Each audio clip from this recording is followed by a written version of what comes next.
Good evening and welcome.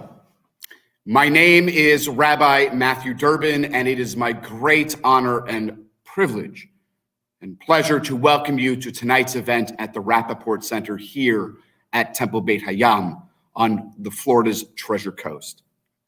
This has been a challenging year for all of us, especially since we cannot be together.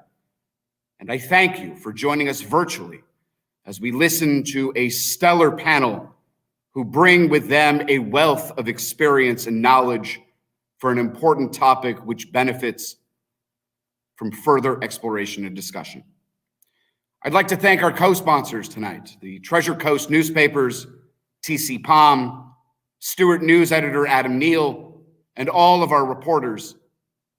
I'd also like to thank Phyllis and Jerry Rappaport, especially Jerry, who worked tirelessly to design this unique program tonight. The Rappaport Center at Temple Beit HaYam aims to provide meaningful and exciting programs through distinguished and engaging speakers, which will appeal to our congregation as well as the wider Treasure Coast residents as well, allowing for further discussion and interaction amongst our community. It is now my great pleasure to introduce tonight's moderator, Melissa Holsman, the legal affairs reporter for TCPalm and USA Today Florida Network. Melissa has been reporting on criminal justice and the court system since 2001 and is the writer and co-host of the award-winning true crime podcast, Uncertain Terms. It is with great pleasure to welcome Melissa Holsman.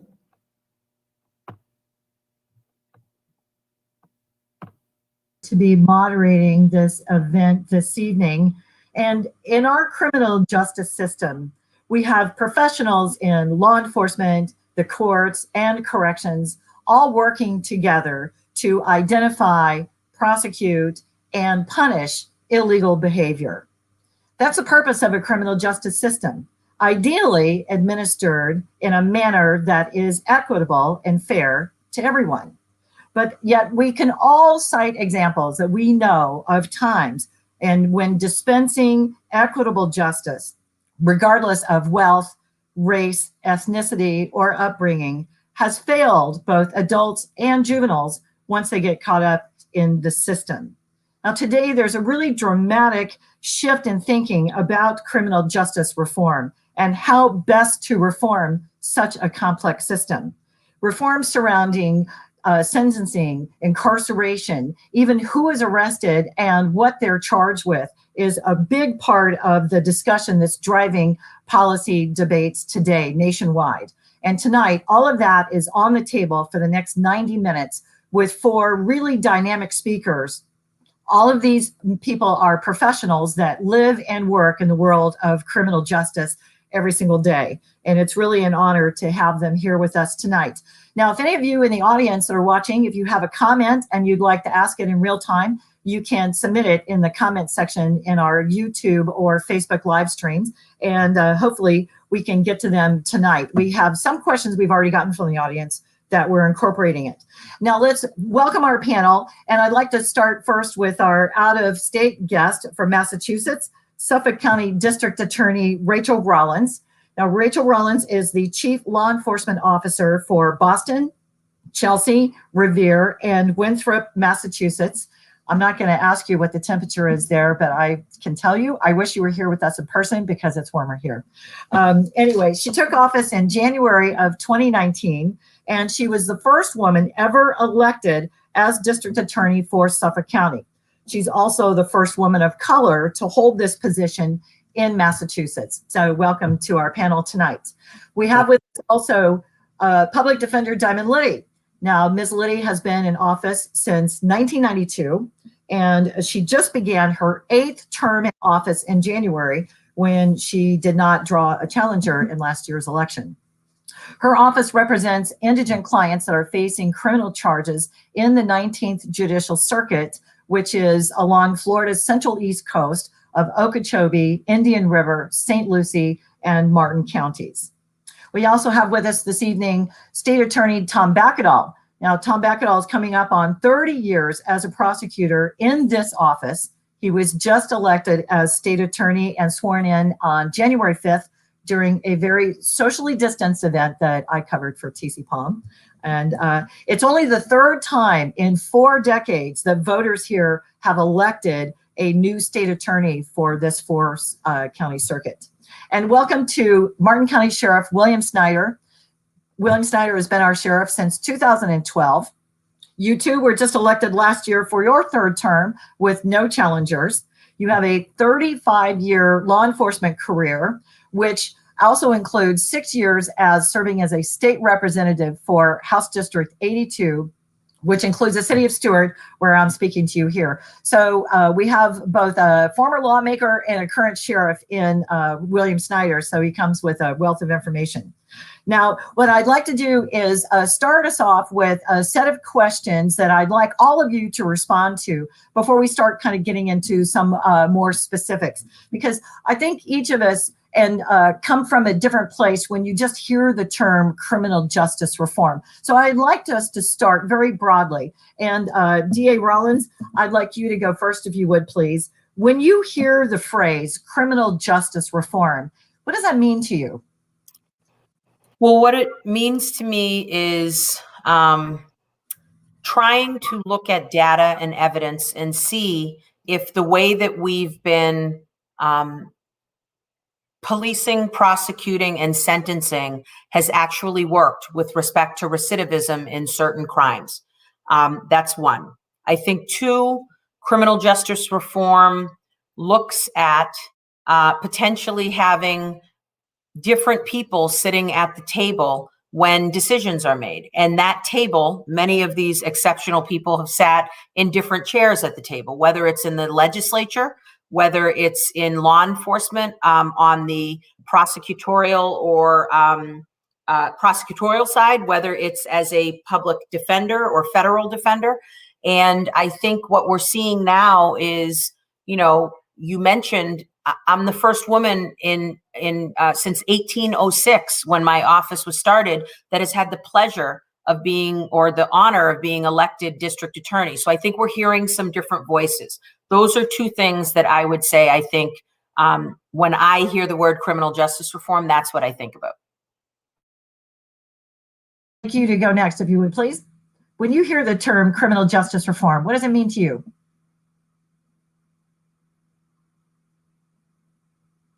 I can't hear Diamond. Unmute me. There we go. Okay. Okay. Thanks, Melissa. I have to echo some of what Ms. Rollins has said as far as bringing people to the table. I think that is crucial to criminal justice reform. We can't do it from a state attorney perspective, from a public defender perspective, law enforcement, judiciary. Everyone has to have a buy-in and has to have input in any kind of reform that's going to work.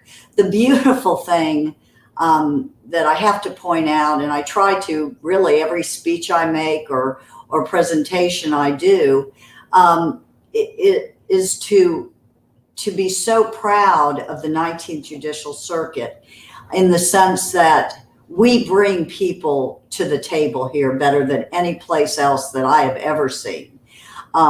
We collaborate, we cooperate, and we work with each other to make really, really great things happen in the 19th Judicial Circuit. So I'm very proud of that, and I hope the community shares that with me, because they should. It's unique, I think, in the entire state of Florida, maybe the country. But the other, when I think of criminal justice reform, I'm pretty darned excited about it. I think it's important as we go along to take a hard look at ourselves, at each other, and know that although we're doing many, many things right, there is always room for improvement. and we can make some changes that will make the criminal justice system even better. Thank you. And Sheriff Snyder, I'd like to go with you with the same question. When you hear the term criminal justice reform, what does it mean to you? What do you think about? Well, first of all, good evening, Melissa. What a pleasure to be here, and thank you to Jerry Rappaport and TCPalm for putting this together. It's such an important topic. When I hear criminal justice reform, of course, I come from 30-something years in law enforcement, 6 years making the law. I think when you hear that term, it's almost a Rorschach test. It's an ink blot test.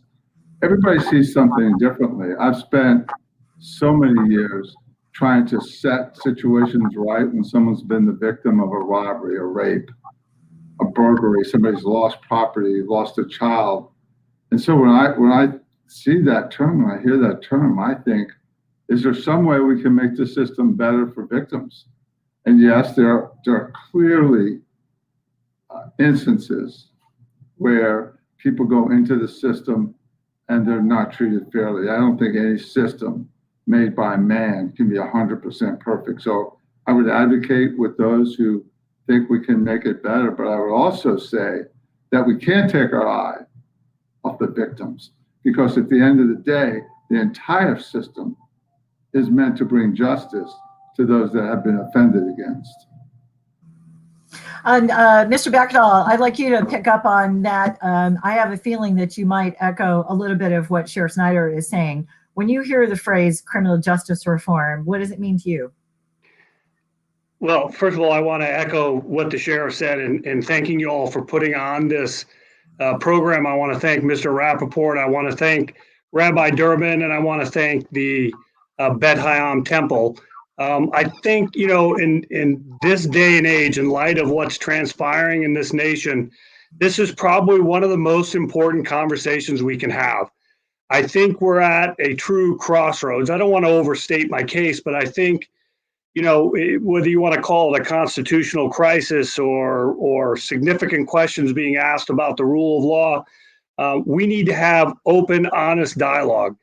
So, when I hear the term criminal justice reform, I first look at it through the prism of who I was in 1991 when I began as a line prosecutor. Times were different in the 90s. And so if you said to me, Tom, what does criminal justice reform mean in 1991 and into the mid 90s? I'd say it means such things as truth in sentencing. There was a movement to ensure that we had determinative sentencing, so victims knew when we told them an offender is going to be imprisoned for a period of time or on probation for a period of time, that was the way it was going to be. We recognize the importance, and even in statute today, we recognize the importance of punishment and retributive justice. We talked a lot about that. We talked about primarily the recognition of victims' rights, and I echo the sheriff's sentiments in that regard, and we've come a long, long way. When we have the conversation about what this means today, it's something different. And again, I think it's important that we're truthful. I think one of the things we talk about in reform today is the utilization of diversionary courts. Ms. Litty just touched on this. We have a tremendous track record here in the 19th Circuit for diversionary courts. In fact, we had one of the very first drug diversionary courts established in 2001 under the former State Attorney Bruce Colton. I'm not going to say we went along joyfully. We went along kicking and screaming, but we got on board and we've made some great changes in that regard.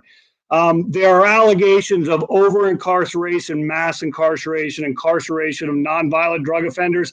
I really think we need to talk about that more truthfully. We need to be more honest with one another about who's being incarcerated. We're talking about racial inequities in the system when we talk about criminal justice reform. I think that's a real difficult conversation, but one that we've got to have.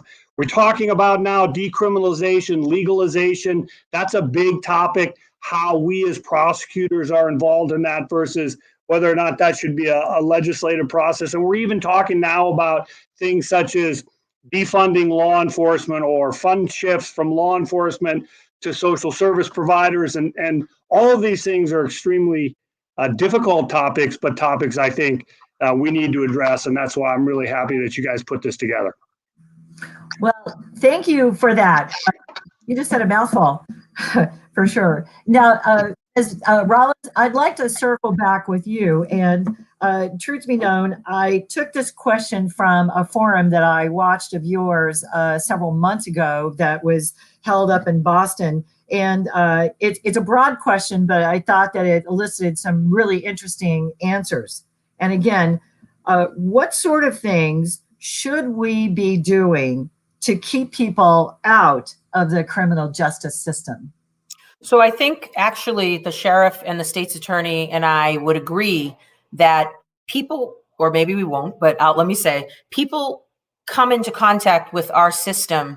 We're the catch basin at the end of several other failures that have happened that we don't control, right? So I like to say to people, none of you got to choose who you were born to or where you were born, whether your parents were wealthy or not, whether they had mental health issues, substance use disorder, whether they were homeless or you lived in a palatial mansion, which depending on your zip code, what school system you were in.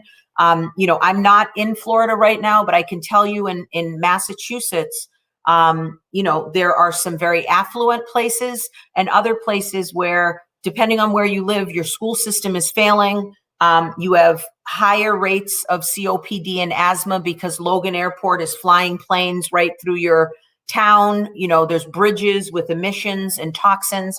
So I get it, right? Like my job as DA, or I think what people used to believe is the job as DA is sort of lock them up, the police arrest them, we prosecute them, and we are sort of arm in arm working on things. And that is overwhelmingly what we do here in Suffolk County. However, what I think has changed, guys, is, I'm about to be 50, right? My birthday, March 3rd, 1991, was Rodney King, right? And that grainy videotape, the rest of our nation got to see things that certain communities were talking and screaming about all the time. The only thing that's changed now is that with one of these, we get to witness the murder of, Ahmaud Arbery, or hear about Breonna Taylor, or watch George Floyd. And I think what we have to be better at as members of law enforcement, and I actually do this as often as I can, is to say our communities are conflating Derek Chauvin with the sheriff, here in, or, hopefully not sheriff, but, my sheriff, right, in Suffolk County House of Corrections. They just see law enforcement. And I say, no, that was a state trooper. That's not a Boston police officer. That was the transit police, not the Chelsea. They don't care. They see law enforcement. And what I will end with is, I find it ironic that I think white members of law enforcement and communities of color suffer from the same problem with the media. We only ever see people that look like the state's attorney and the sheriff in law enforcement shooting or harming or hurting young, Black, brown, and poor or disabled people. And we overwhelmingly only see Black and brown men in the media, not always, but in a criminal context. And so we both know, or we all know, that all police officers are not Derek Chauvin. In fact, the overwhelming majority of police officers would say, fire him. Why is he even there? He had 18 violations, like spanning over years. What, that's a failure of a system, but we have to be better at talking about that. And the last thing I'll say is I care about victims deeply. I'm just aware that in a lot of violent crimes with guns and homicides, many of my victims of homicide are former defendants. Not all, but some of them are. And like in the low-level, non-violent, non-serious crimes, and as the public defender must know as well, in some of the other ones, not always, but today's victim could be tomorrow's defendant, could be yesterday's witness. And the way we interact with the community matters because, look at me. I'm the district attorney of Suffolk County. I have a deep respect for law enforcement and the military. My dad's a Vietnam War veteran, former corrections officer, uncle 30 years in the Mass State Police, Army Ranger, deep respect. But I also have siblings that have unfortunately cycled in and out of the criminal legal system. we have to be able to see, like the public defender said, there are really good things, but there are things that need to change. So I look at it as education needs to, there are systems that are failing people, and I can't change those, but we need to collaborate together to say the best deterrent to crime is me getting some young people a good education, right? Or having a DCF system, we call that in Massachusetts, Department of Children and Families, that's strong. So when there aren't parental figures in place or guardians in their family that can help, that they're getting, help in systems there. So that's the way I think about that. Sheriff Snyder, I want to ask the same question to you, but before we move on to that, I'd really like for you to comment. I thought that DA Rollins brought in some really interesting points on perception of law enforcement. You deal with this with your agency all the time. Would you talk about how, and that was actually a question that we had, the perception of law enforcement. Sure, your own agency has had to deal with, some wrong-headed officers that ended up working in the agency, and all agencies have had to deal with this. But I'd like you to touch on that just a little bit, if you would, please. Sure. Just to keep the record straight, I think you're referring to the one incident, so I'm not sure that it's deputies plural, but a nuance we don't have to worry about. I think what happens, and I heard some of it in DA Rollins's answer, is that we're quick to conflate law enforcement behavior with criminal justice, and I think they're related in some respects. They're very much different. If people have issues with the way law enforcement acts in their communities, that's one thing. But to conflate that and to say that the entire criminal justice system needs reform because of some outlier law enforcement behavior, I think sets us on a course that will maybe someday look back and regret. I'm not an advocate of mass incarceration. I think the term itself is very confusing. But we in Florida, our county just had a 5% drop this year, this last reporting year, in overall crime rate. The year before was a double digit. Florida is at a 50-year low. Now, we can argue all day cause and effect, but one thing you cannot argue is that back in the 80s, when prisons were a revolving door, I think State Attorney Bakkedahl was referring to it, and the crime rates were going through the roof. So at the same time, as we built prisons, as we dealt truth in sentencing, the crime rates began to drop. And I would have to have someone prove to me that there's no correlation between locking up violent offenders and a diminishing crime rate. I'm going to stick with you for just another moment here, Sheriff Snyder, and ask you this kind of more broad question that DA Rollins was addressing. What sort of should we be doing then to keep people out of the criminal justice system? Yeah, I think that's a great question. And I think the answer is that systemically, America has to deal with the crisis in communities. DA Rollins is absolutely right. A child that's brought up under airplane exhaust with COPD and develops a learning disability because they're not eating right certainly does not have the same opportunities as children born on the other side of the tracks, so to speak. But until society gets it right and we begin to reform society, trying to reform the criminal justice system is no different than putting a Band-Aid on cancer. Public Defender Diamond Litty, I'd like you to weigh in on this as well. What should we be doing to keep people out of the criminal justice system in the first place? We have to, as I believe we have done in the 19th Circuit as public defenders, first of all, let me go back for a moment. I think it's important to note that my perspective comes from having seen the criminal justice system from all sides. Although I've been proudly the public defender for the last 28 years in this circuit, I was a former prosecutor. So I've seen it from both sides. And what I learned from that was that we have, as we have in this circuit, take a holistic approach to defending people, to representing them. And I think that's kind of what Ms. Rollins is saying. Yes, we have our constitutionally mandated job.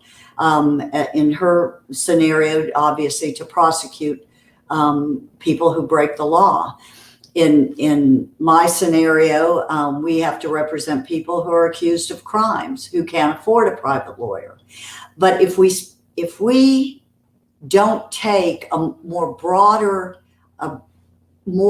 broader approach to our constitutionally mandated duties, we have missed a tremendous opportunity to reform the criminal justice system, to make it better.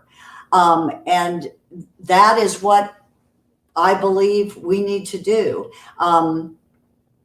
In representing people who our office is appointed to, yes, we perform in court and ethically and zealously represent them in every way we can, but we also look at them as people. We look at them as and question what got them in trouble in the first place. What caused this behavior? Do they have mental illness, which is a huge issue that I'm sure we'll talk about tonight at some point? Do they have alcohol and substance abuse problems? And can I, as the public defender, can our assistants in the courtroom and outside the courtroom help them? Yes, in the courtroom, but afterwards, get them on the right track, get them the help they need, get them redirected, get them mental health help or substance abuse help if they need it, to make sure they are not a revolving door. So I think, and I think in this circuit, we take that approach. We take our jobs seriously and perform them, but we look at it with a broader stroke and know that we have to be more than just, again, what our constitutionally mandated duties are. Well, thank you for that. I actually have a couple of audience questions here, and Mr. Bakkedahl, I want to bring this one to you. It seems like a question that would be more natural for law enforcement for Sheriff Snyder, but I want to pose it to you as well. And this came in a couple of days ago. I am African American. 2 of my relatives are cops. I appreciate the police. What can be done to foster trust of law enforcement in communities of color? That's a tough question. I mean, and I'm gonna answer that question by also answering the previous question. And I start off by saying I agree wholeheartedly, 100% with DA Rollins and what she said with respect to what's causing these things. What ails society that causes people to become criminal? Now, the only problem that I have is we as law enforcement officers, the prosecutors as the chief law enforcement officer, and cops, we don't, you don't have the benefit of picking your defendants. Your defendants are brought to you as they are, damaged and all. And we know, and I agree 100% with Public Defender Litty, that we know that at the heart of the overwhelming majority of criminal behavior are mental health issues and substance abuse issues. And those are things that they bring to the system. What we need to do to reform, what we have to be trying to do is to stop them from coming into the system. It's not so much reforming the criminal justice system once they're there, it's keeping them out. I'm not a social worker, but I strongly advocate the allocation of resources to address issues of mental health, of substance abuse, co-occurring disorders of this nature, to keep them away from DA Rollins and I. And I think that's got to be exactly what she's looking for as well. And so if I guess I segue into answering the direct question, then if when people turn on the news, they're not seeing only African Americans being portrayed as criminals, then everybody's perception of one another is going to change. And then perhaps that will assist us or help us in respecting one another. I mean, we have become so antagonistic towards one another in this country. Nobody trusts authority. Nobody trusts their government. Nobody trusts the cops. And quite frankly, this country, this great country, cannot sustain itself if we don't learn to work with one another. Now, how exactly we do that, I don't know. Because at the end of the day, I'm a prosecutor. I want to work with all sides and do what I can. But I think it's going to have to start with respect. Conversations like we're having tonight can help foster that and, spark a dialogue. Hopefully this won't be the last time that we're having a conversation like this here in Florida and, of course, in Boston. And DA Rollins, please, I have a follow-up question, but whatever you'd like to add to this right now. Sure. Yeah. And I think you're right. It is. I have been very vocal, no matter what color the people are in the room, to say, yeah, we're not defunding the police. So that's not, let me tell you what I don't want at a crime scene. And State's Attorney in Florida, Massachusetts is the only state in the country where the district attorneys, there are only 11 of us. I know Florida is much larger, but we direct and control all death investigations from death to sentencing. So many of the other district attorneys, state's attorneys, Commonwealth attorneys come in after the arrest has been made. You're involved, obviously, if there's going to be a warrant or something else that happened. But in Massachusetts, you cannot make an arrest in a homicide without the district attorney's involvement. And I express approval. And I say, I don't want a social worker at a crime scene where there's a homicide or a rape or a kidnapping.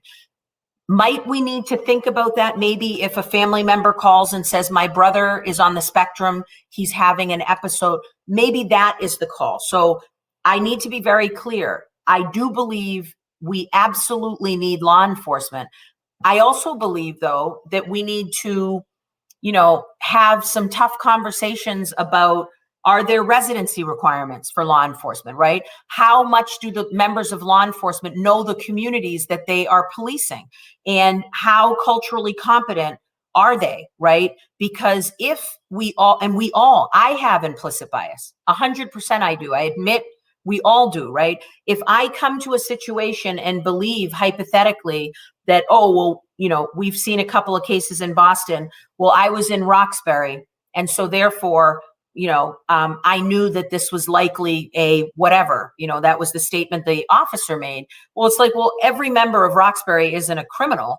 If you were on this certain street, yes, the numbers are high. And depending on what time it might have been or what circumstance you came upon, that is a much more narrow statement.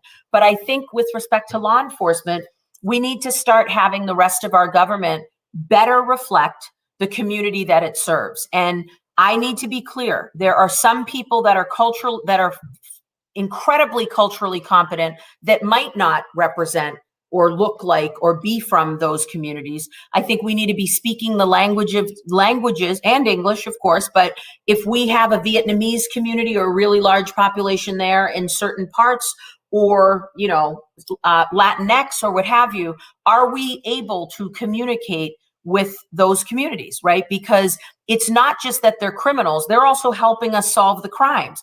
And all of those people are potential grand jurors and trial jurors. So I think it's very, very important. Well, I want to stick with you for just a moment and change topics just a little bit here. In doing some research on some of the reforms that you've championed and a 66-page memo that you released after you took office. Part of that memo is based on what you call data-driven reforms and solutions. And last year, you issued this memo-driven policy. You described it as a philosophical foundation for a real-world job, the task of transforming criminal justice in your district. And you did a really deep data dive, kind of like auditing data to help inform the reforms that you then rolled out. And I wanted to ask you about that data dive that you did. Was this the first time that your office had done this type of a deep data analysis? And why was that important? Why was that kind of informing the policy and the solutions you were coming up with? So one of the things I did as a candidate, and again, I ran for office the first time. I am not the sheriff who's had a long and illustrious career. I ran at 46 years old, right? So I had never been in public office before. And what I did was I sat down and I made sure I met with police officers and judges and probation officers and prosecutors. But I also met with criminal defense attorneys, and I met with people that were behind the wall. And, we have sheriffs here that are, have had forums in the DA race. Our Sheriff Tompkins here in Suffolk County had a DA forum behind the wall in our House of Corrections. I've met with returning citizens, and I asked them to, if you could change one thing about the system, what would it be? And almost to the person, there was a sort of discussion about communities that see the police all the time, but overwhelmingly it's for low-level, non-violent, non-serious crimes, right? So if hypothetically in Roxbury, where I live, which is part of Boston, if there are tons of motor vehicle stops, and we've had our Supreme Judicial Court in Massachusetts has found that, if Black people make up, let's say, 20% of the Boston population, but they're 70% of the traffic stops, okay, maybe Black people drive, I don't know, or wait a sec, that should be alarming, that sort of huge disparity. But I guess for me, what I looked at was, if the police are always in our communities, but our homicides aren't being solved, right? If the police are always here and knocking on our doors for low-level crimes, but not the rape that is hasn't been charged yet. Again, guys, the general public does not understand that, the homicide unit isn't the one knocking on the door. It's the beat cop that's knocking on the door from D1. They don't see that distinction. They just know that there's an unsolved homicide in their house, and they're being asked about, their 14-year-old son that might have, trespassed somewhere. And no one's saying trespassing is good. I'm just saying the community thinks that we're schizophrenic, and we need to either better explain to them. You do know the homicide unit isn't in B2, right? The homicide unit doesn't wear a uniform. They might come, but we have to better educate our community. And the data drive for me is 41% of incarcerated males and 37% of incarcerated females are in prison with less than a 9th grade education. 29% of incarcerated males and 25% of incarcerated females have less than a 6th grade math level. 37% have serious mental illness, and I think these numbers are low, I'll be honest, and 35% are on psychotropic medication.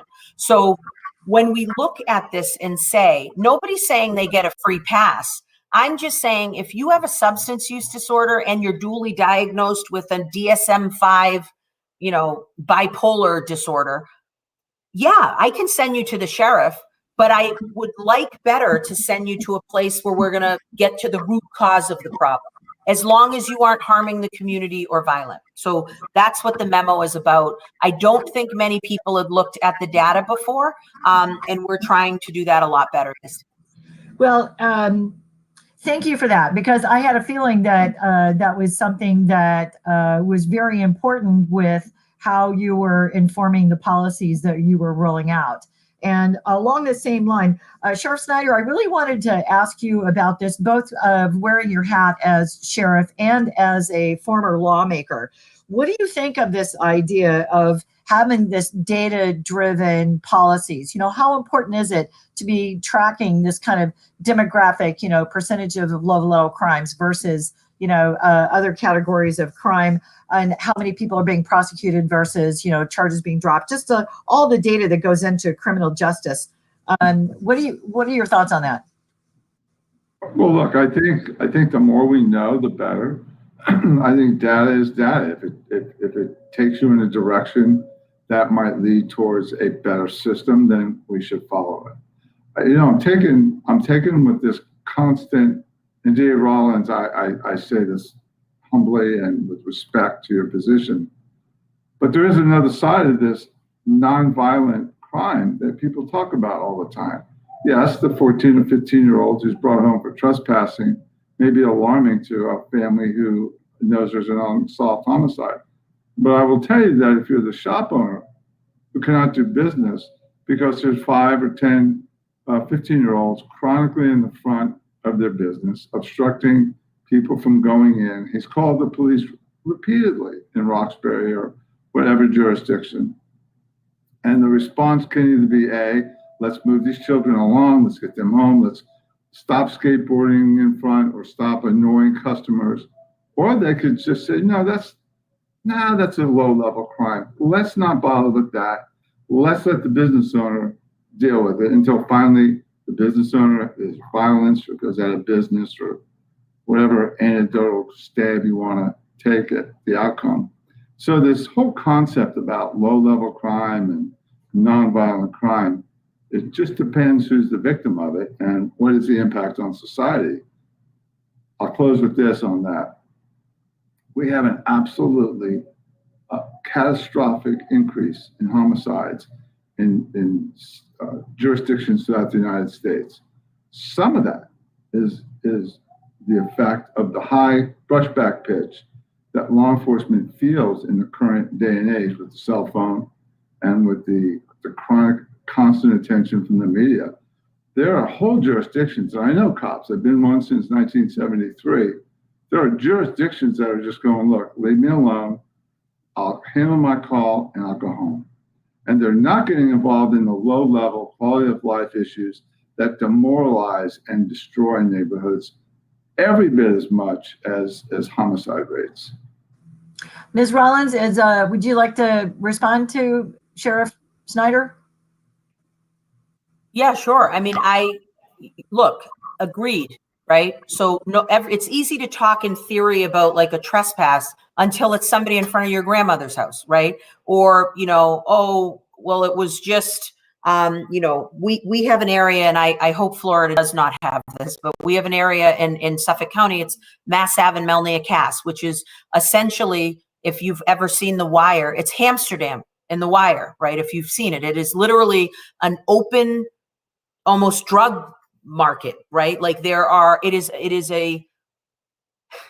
is just harm. Like the only word you can use to describe it is you are seeing people that are harmed because there are no buffer zones between our methadone clinics, but in our cannabis, there's buffer zones in legislation, right? So what I will say to you is, yes, I understand that. I would just want to make sure the data was, right, that if the shop owner that calls always gets the police to show up because they are, in a certain neighborhood or the police know them.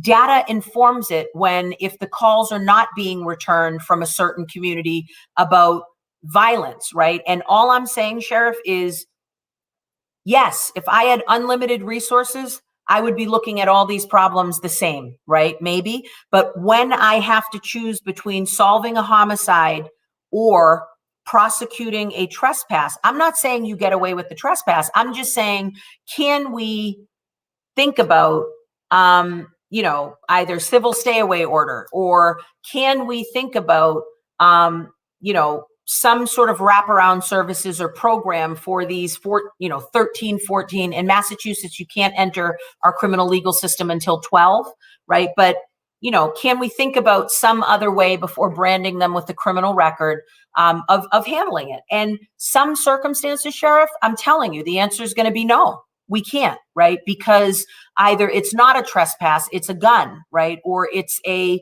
threat or something violent. But I am at least, and I'm not implying you aren't, but I'm willing to at least say, let's think creatively about these crimes that really, I won't say clog up the system, but they take a lot of time and energy. When we in Boston, we have 1,326 unsolved homicides. I want to work on those. So that is kind of the way that I was thinking about it with prosecutorial discretion. And the state's attorneys is right. I don't get to choose who my defendants are, but I do get to choose with my prosecutorial discretion whether it's going to be a pretrial, detention, whether it's going to be potentially a null pros, whether we're arraigning this person and then letting the judge assist us with respect to how they will, whatever disposition we're going to propose. But I think we do have a little bit more discretion sometimes than the public might know. I want to thank you for that. I want to switch gears just a little bit. And Ms. Litty, I want to ask you a question, and then I'm going to bounce it back to Sheriff Snyder. This is a subject that I know you have all been involved with a lot, and it's something that we're not going to resolve here tonight, but it's definitely something that needs to be talked about. And it's something that we've touched on already. It's the mental health issues that people are having. Sheriff Snyder, you've told me that your county jail is one of the largest providers of mental health services in the county. I've heard the same thing from the sheriff in Indian River County and in St. Lucie County. I've been looking at the number of involuntary exams that law enforcement have initiated over the last couple of years for another story on Baker Acts that I've been doing. And it's there's no two ways about it that we have a number of people who have chronic mental health issues, and more often than I think anybody would like, they end up in Sheriff Snyder's jail or one of the jails. So, Ms. Litty, what can we be doing in order to reduce the number of people that come into contact with the criminal justice system in the first place, and make it where Sheriff Snyder's jail is not having to be the number one provider in our area, so to speak, for services? The state of Florida, the last time I checked, we hover between 49th and 50th lowest funding for those with mental illness.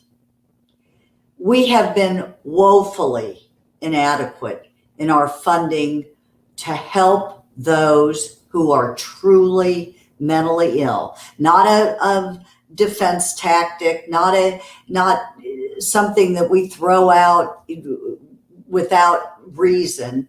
And the sheriff knows it. He sees it every day in his jails, as you mentioned.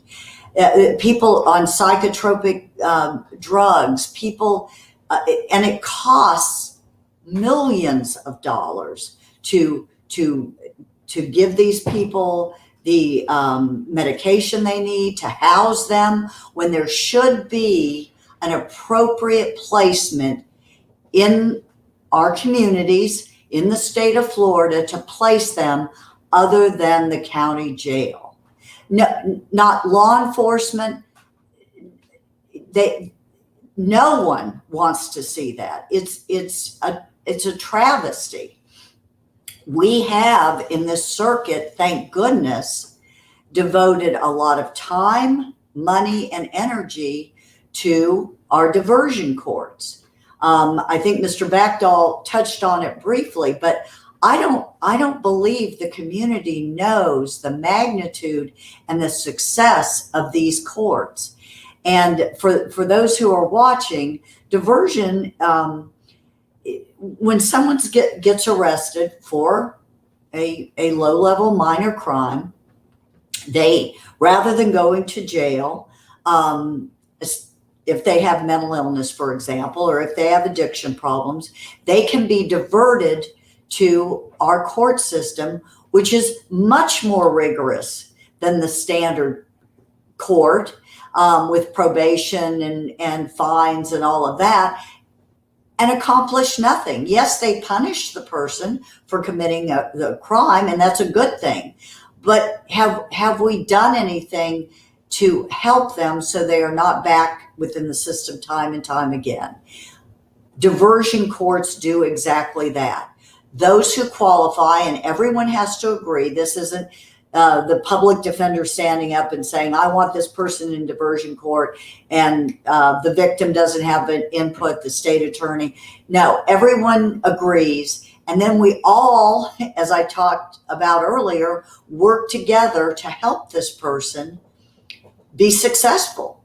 Do they fail out of diversion courts at times? Absolutely. But let me tell you something that's staggering. Those who have been convicted of a felony and have mental illness, 68% of those recidivate. They are back within our system again. In the 19th Circuit, our mental health courts, who have been operating now for almost 20 years, if they successfully complete mental health court, the recidivism drops to between 10 and 15%. Think about that. They work. Are they time intensive? Does everyone have to work together? Absolutely. But the proof is in the pudding that you're at 68% down to 10 to 15. The success is extraordinary. And really the success of recidivism is the same in our veterans courts, and not as high in drug courts and veterans courts as mental health courts. But we have again had unique success in those courts, and they work, and we never see those people again.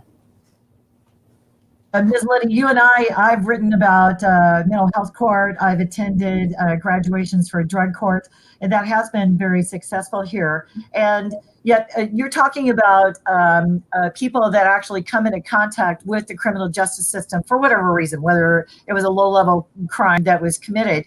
And Sheriff Snyder, I want you to talk, if you would, a little bit, how bad is it in your jail with having to deal with people that are mentally ill, and what can we be doing that will help folks that either have a substance abuse or a mental illness that they need to be medication, regular treatment, things like that, so they never come to your jail in the first place? Certainly, mental illness, the problems of the mentally ill today is the issue of the day. It is the issue for us. It's the issue in Roxbury. It's everywhere across the country. My philosophy finally evolved to the point when I could see that we were really not going to get help, that I think Diamond said we're at 49 or 50. There are no long-term treatment facilities. I finally said, look, we've got to do something at our level. We're responsible. We have to do something. And so we've hired case managers. If somebody comes into our jail, they go through a relatively extensive screening process. If they're identified as having mental illness, they either self-report or they're diagnosed, or we know from past experience. We have a caseworker assigned to that person. Because what we found is they come in, they go out, they come in, they go out. And we realized that it's really at that entry point into the jail that we actually have a chance to change the trajectory. And so with a caseworker, what we do is we make sure if they're entitled to any kind of state or federal benefits, because if they're arrested, they lose that. We get them hooked up so that when they get out, they get their benefits back. We make sure that they're being monitored by a physician if we can work that out. And our recidivism rate now is almost zero. When we can get our hands on somebody and work with them, get them treatment starting in the jail, then do our case management follow-up, they almost never come back. So sheriffs really throughout the country have the first crack at it. Obviously, if they're coming in for a felony, they're going to leave here and go to the Department of Corrections.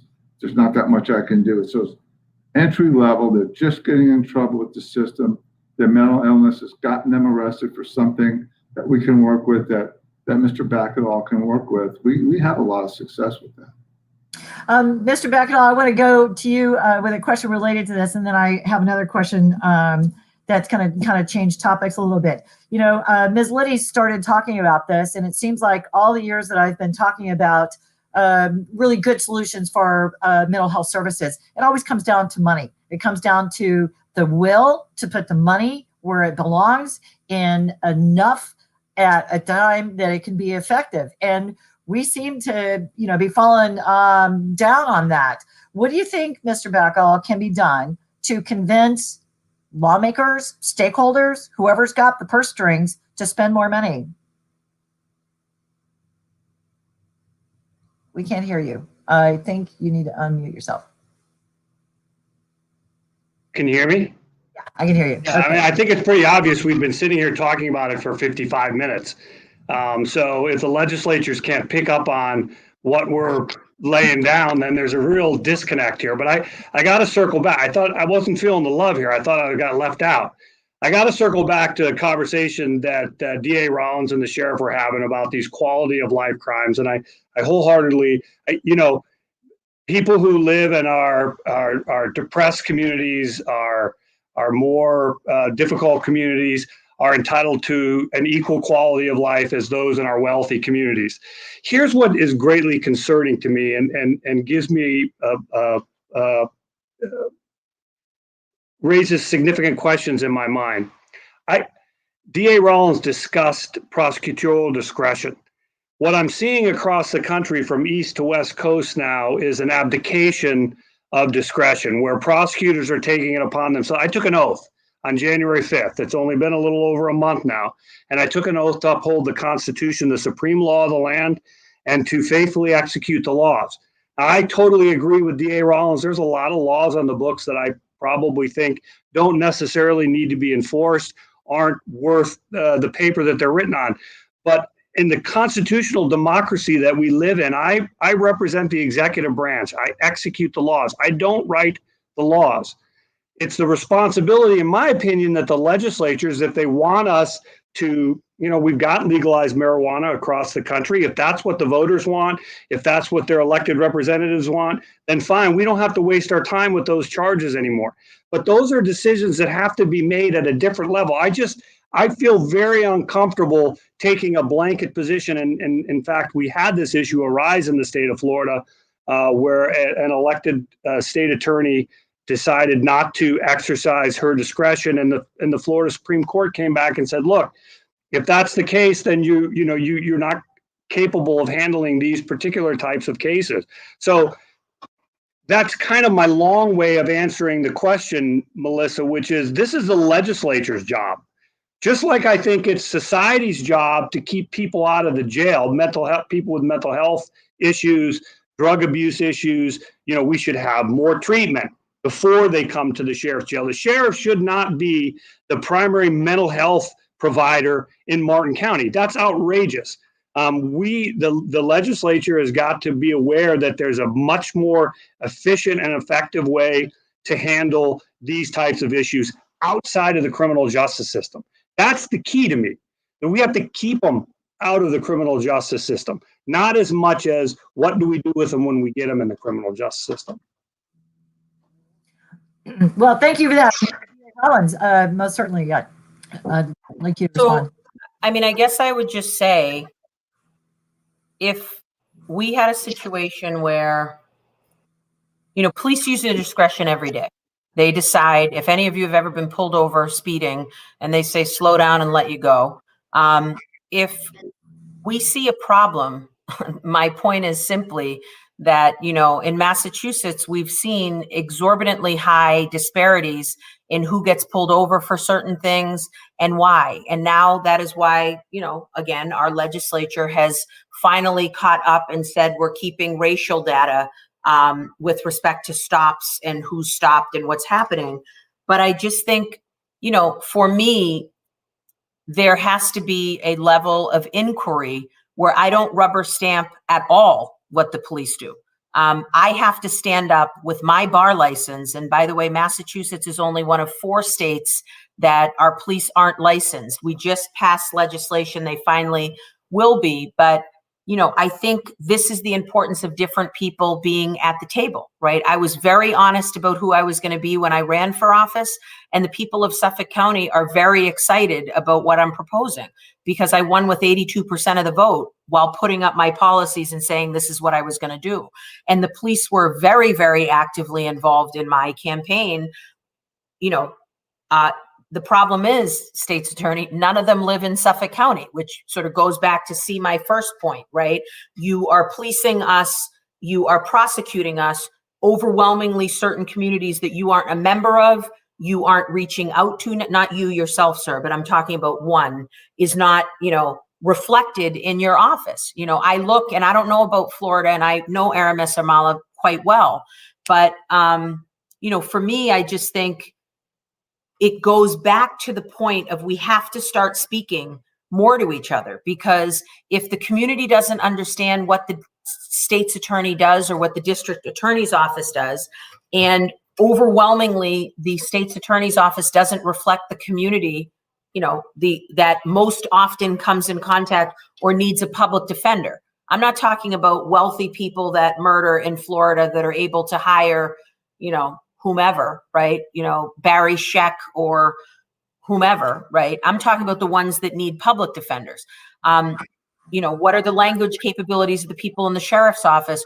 If I lined up all of your corrections officers, do they look like your population of prisoners? Maybe they do, maybe they don't. I don't know. But what I'm saying is the people of Suffolk County have spoken and have said to me, with your limited resources, we want you solving homicides. If you have to make decisions, and we all do, right? I only have $25 million that I'm allocated every year to make the decisions of how my office works. I don't want to put 62% of my allocated legislative budget into nonviolent, non-serious crimes, because the victims that you say deserve a good quality of life, I think if you ask them, do you want us to stop the murders there or to get this kid away from, that store owners, they'd say, please solve the murders and stop the shootings. It's all I'm saying. So it's a conversation back and forth.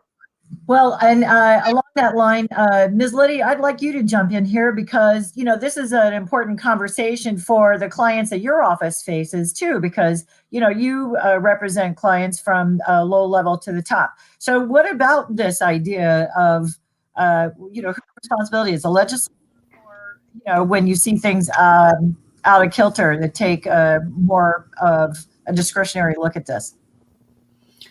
Rephrase that, Melissa, because I lost a couple words in that. Okay, well, I'm curious on your take on this, because as a public defender, you have clients that are also facing these low-level, non-violent crimes that, Ms. Rollins is taking a position that maybe we just won't prosecute those. What do you take on? What's your opinion on? Because Tom is saying there's a different way to do this, and go through the legislature if you don't want to prosecute these types of crimes anymore. Well, here's kind of the conundrum. The mental health court that I spoke of that has been so highly successful, the avenue they got into, the way they got into mental health court was by being arrested in the first place. So some of these services that our office gives, that the community gives, that the court system gives, could not be available if we're not making an initial arrest. Now, I guess we could go to a civil citation system on low. That is hard. I absolutely understand Ms. Rollins' argument that she only has so much. I think what she's saying is, look, my pot's only so big. And if I got to choose between, solving murders or arresting people for loitering and prowling, I'm going to solve the murder. And I get that. But I think there's so much more to this. I do know that people get the help in our circuit, in the system, because there was that initial arrest. And again, it cannot be it can be diverted. It can be go into pretrial diversion, whatever. But we also, for example, for juveniles, we have a civil citation program that all 4 counties uses, that is a pre-trial, pre-court system diversion that the officer makes when he has a juvenile that he or she feels should not have a record, should not be within the system, but needs help and direction, etc. The law enforcement has the opportunity to give them a civil citation, which is a beautiful thing, and it's been wildly successful in our circuit. They get punished of sorts, but they don't have a record, and they get hopefully the help and the redirection. Right.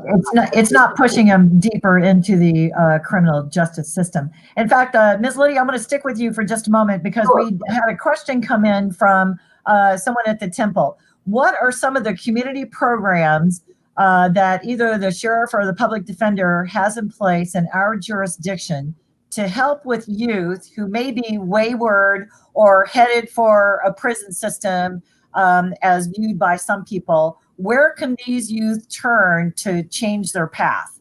Is anything you can speak on that, Ms. Litty? Oh, absolutely. I spoke of the civil citation program, which Sheriff Snyder has and the other sheriffs do in this circuit. But there are so many programs in our community that are part of the United Way, that are part of the Round Table, that help divert at-risk youth. I mean, Mr. Bakkedahl knows this. This is a conversation we have at pretty much every round table, public safety, all of those meetings that we attend on a monthly basis, and Sheriff Snyder's there as well. We are constantly being made aware of all the different programs that are available to divert youth before they get within the system. Once they're in the system, it's tough.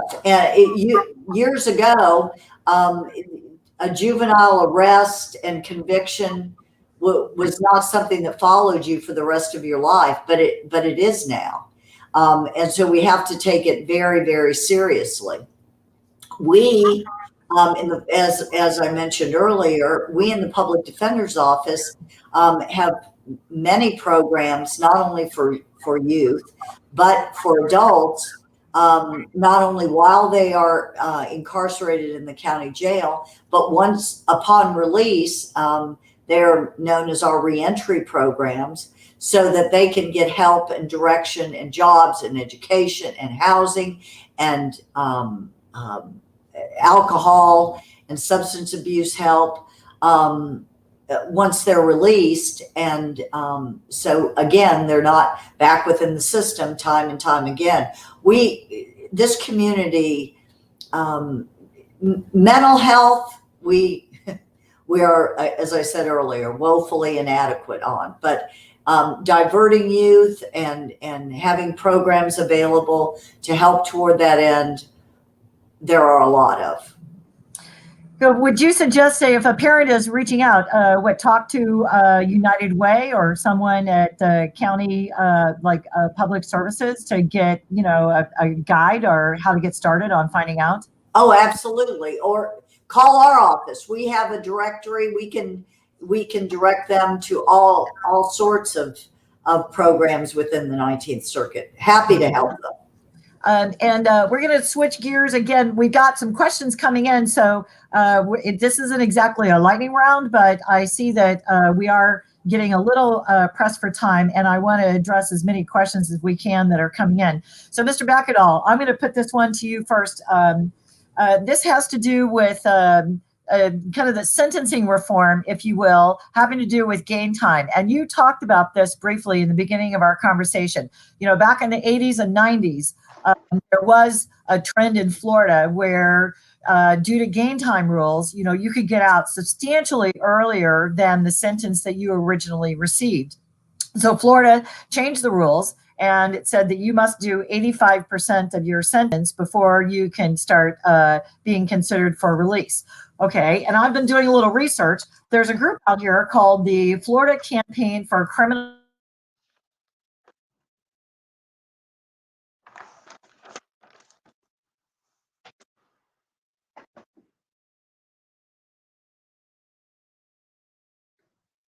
I think you froze up, Melissa.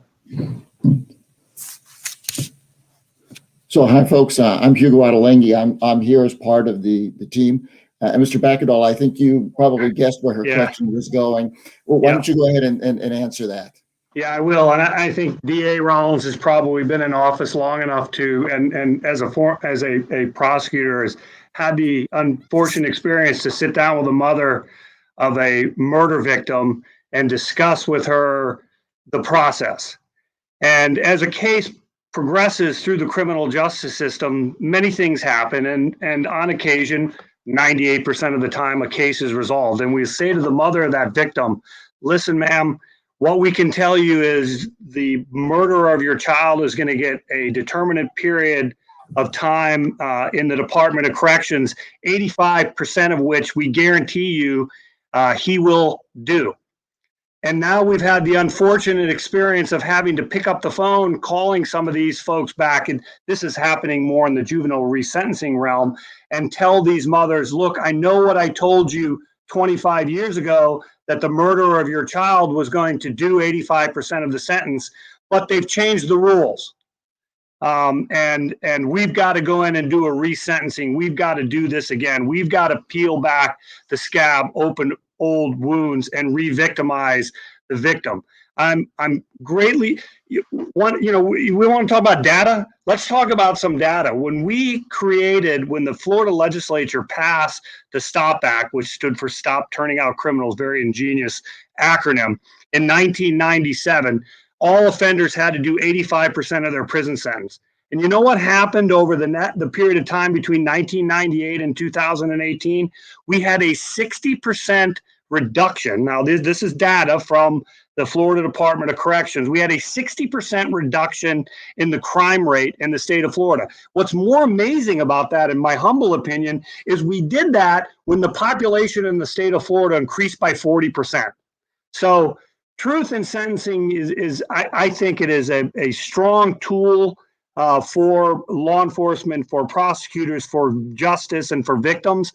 I'm adamantly opposed to a reduction in that because I prosecuted in the 90s when I would secure a sentence for a significant period of time, 30, 40 years, and the person was out in 15, 16 years. So I think that's a really important tool, and I'm adamantly opposed to any change in that because of the damage it does to victims. Sheriff Snyder, I'd like you to jump in here, and then, Ms. Litty, did you want to say something?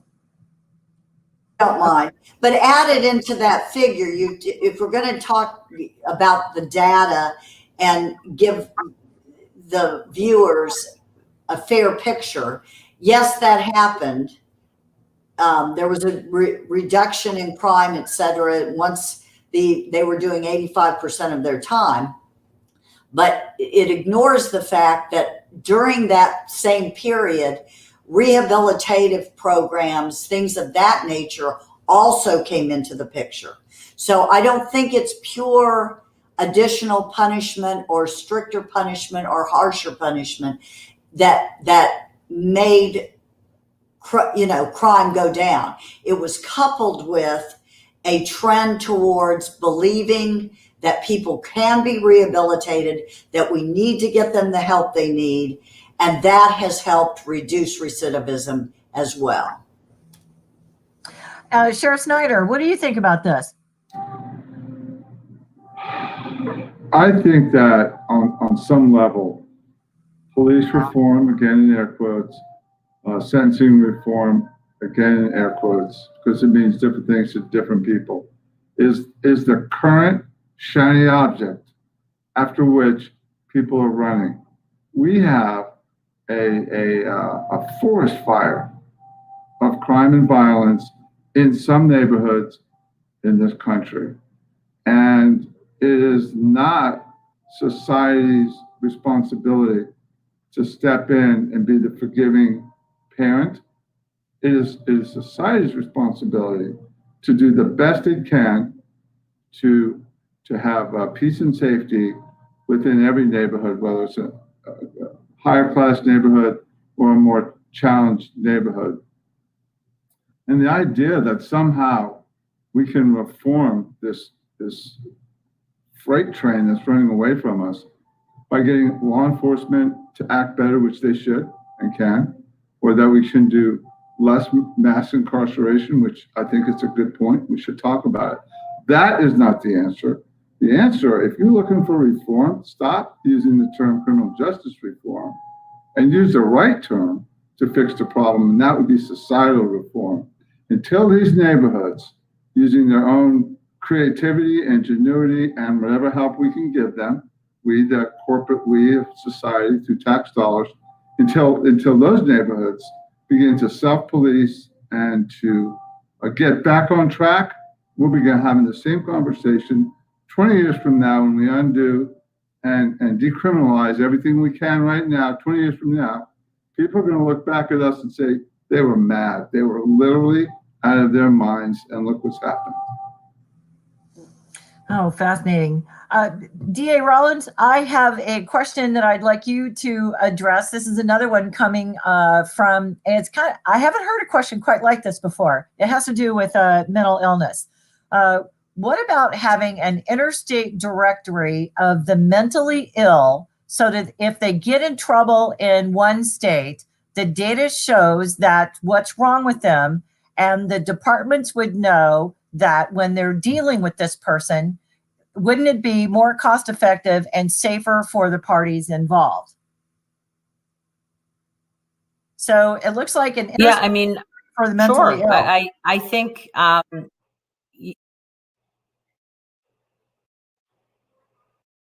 Go ahead. I'm sorry. Can you hear me? I am having such a hard time hearing what's being said. Can you see the question on the screen? What about having an interstate directory of the ill? What I think you are asking, I can read the question from Rochelle. You know, our mentally ill population in Massachusetts.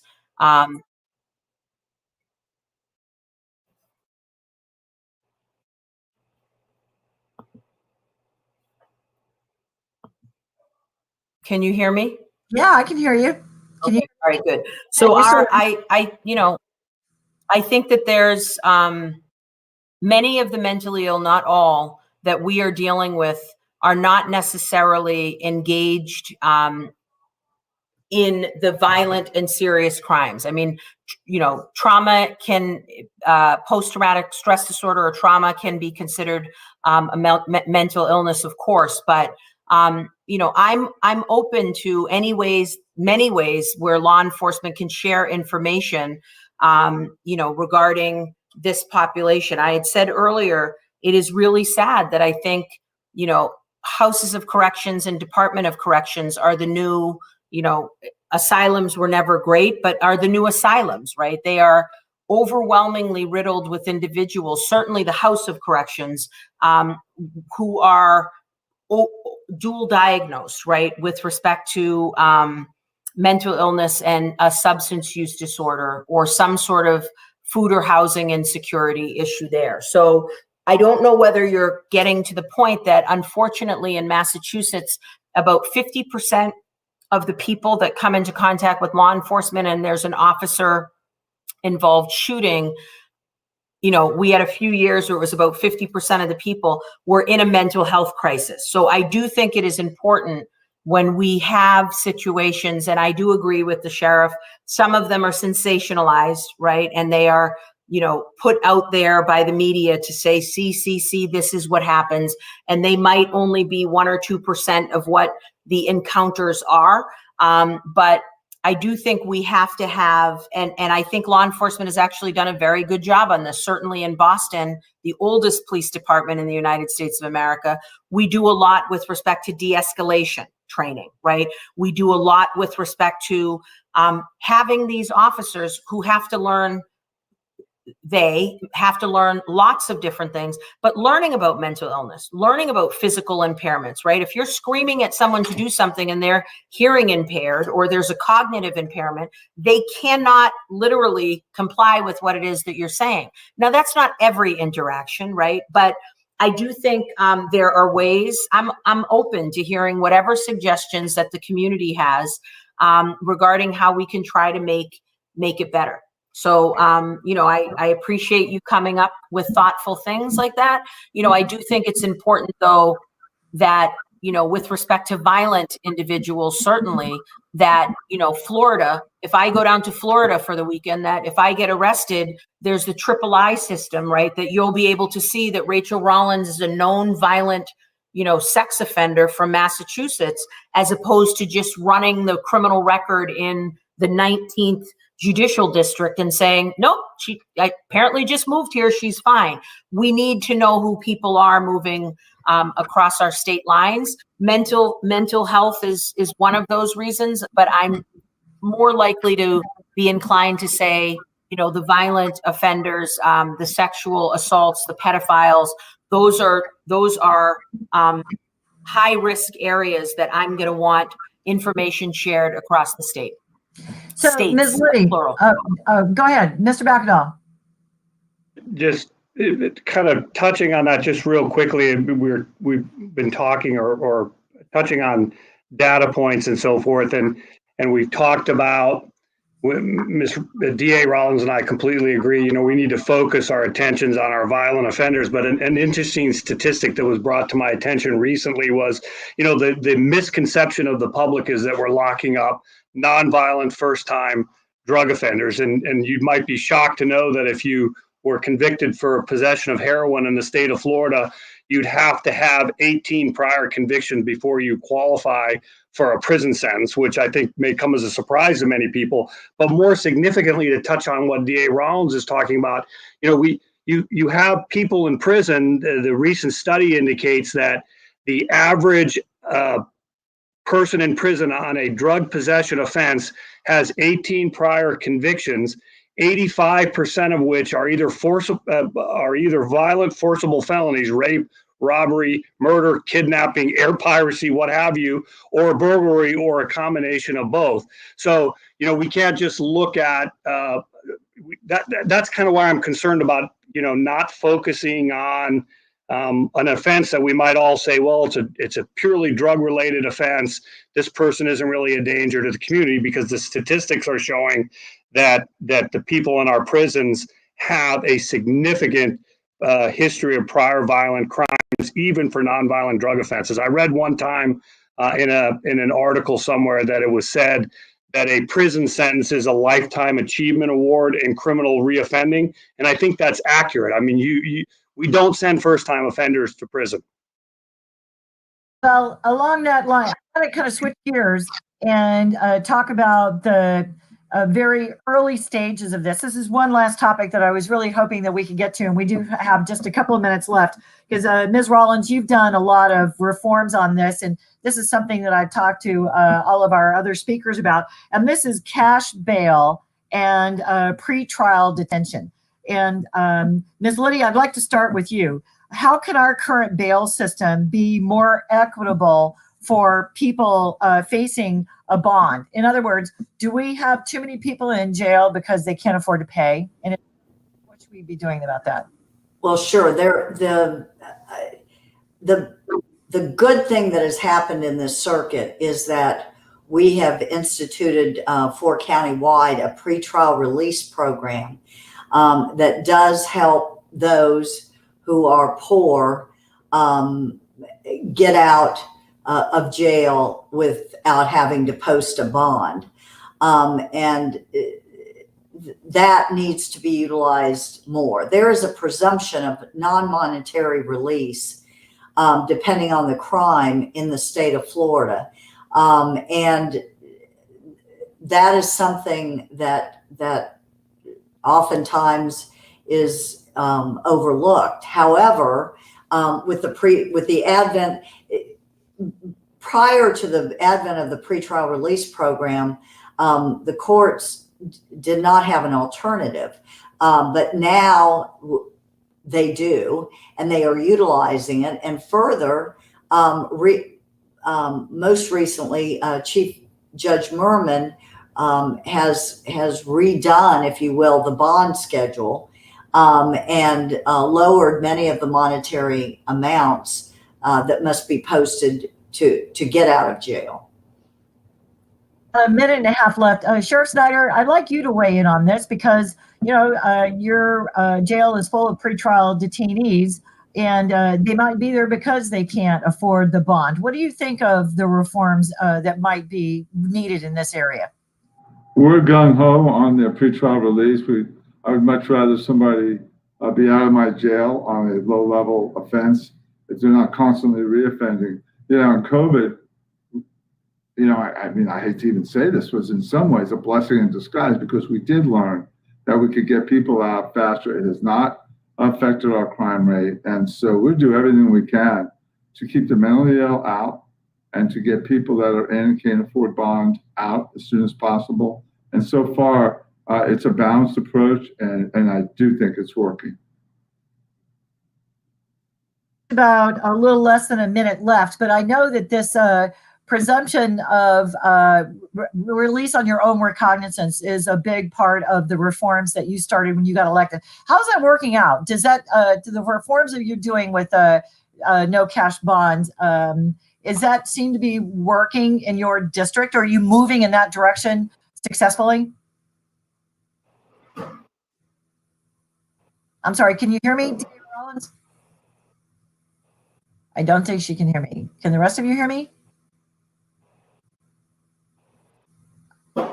Tom, can you hear me? Yes, I can hear you. Okay, Ms. Litty? Rollins, can you hear? Okay, well, it looks like we're about out of time. I'm sorry, I don't want us to run over. Can you hear me, D.A. Rollins? I think we lost our audio because we're at our hour and a half at 8:30. I want to thank all of you for joining us here this evening. This is, obviously there's a lot to talk about with a topic like this. We really just kind of scratched the surface, but I want to thank you all for joining in on having, what hopefully will be the beginning of many conversations. And D.A. Rollins, for you to join us from Massachusetts was a real honor. And I want to thank the Rappaport Center for inviting me to moderate tonight. And Rabbi Durbin, you can take it away. Oh, I'm sorry. Go ahead. Diamond? Rabbi, Mr. Rappaport, Melissa, thank you so much. I think, the whole idea of this was to start having discussion on the reform, and boy, it happened. So thank the Temple, Mr. Rappaport, TCPalm, Melissa, all of you. You did a great job. Really. Rabbi, thank you as well. And Jerry Rappaport, I get the pleasure of serving on the Rappaport Advisory Board at Boston College. And anything Jerry asks me to do, I say yes. So thank you so much for engaging in a conversation. And Sheriff and State's Attorney and Public Defender, I will be watching from the East Coast or up the nation to see what's going on down there with great admiration. Thank you. Excellent. Thank you. Thank you much. And on behalf of the Rappaport Center here at Temple Beit HaYam, we thank you very much, all of our panelists, for a very engaging and just very thought-provoking discussion tonight. We thank you again for joining us on our virtual event. We hope that this has inspired interesting conversations that hopefully we will continue in the future. Again, on behalf of the Rappaport Center and Temple Beit HaYam and with TCPalm and all of the organizers who made this possible, thank you very much. Please stay safe, be healthy, and we look forward to welcoming you back again.